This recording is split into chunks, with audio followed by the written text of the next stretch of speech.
ชื่นใจมีพระและฉันและสู้ให้ทุกหัวใจในเพียงที่ไว้รักกันสิ้นสายตา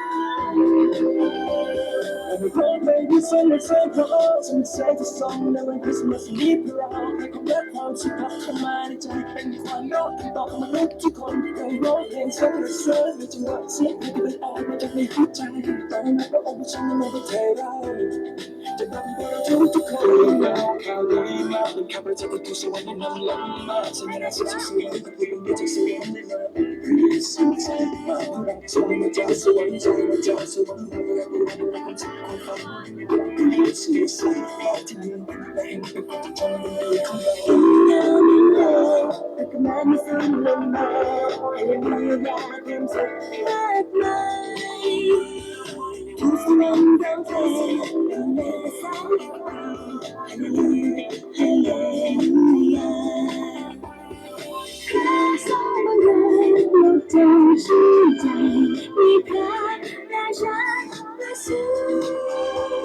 ให้ทุกหัวใจในเพียงที่ไว้รักกันสิ้นสายตา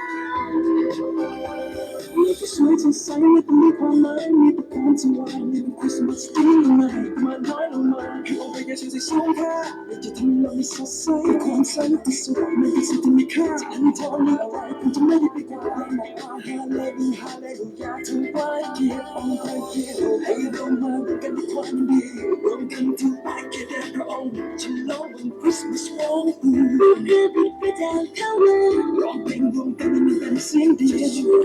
จะเชื่อจงมาขึ้นยืนทุกคน Jesus to you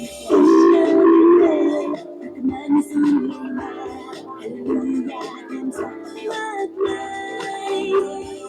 ทุกสิ่งเราเห็นต้องมาสร้างเรา